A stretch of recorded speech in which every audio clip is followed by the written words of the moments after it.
Hello guys, මෙන්න තියෙනවා කිඩාරම් මලක්. ඇත්තටම කිව්වොත් මේ මල මාරම ගදක් තියෙන්නේ. මේ පේනවනේ නිලමැස්ස පවා ඇවිල්ලා තියෙනවා. තනිකරම මලකුණක ගදක් තමයි මේකේ එන්නේ. මේ තියෙන්නේ කිඩාරම් ගහ.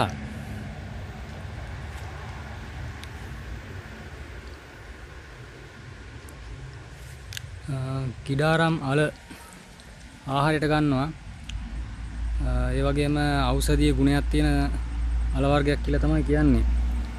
ආයුර්වේදයේ වගේ බෙහෙත් හදන්න වගේ දේවල් වලට ගන්නවා මේ කිඩාරම් අල.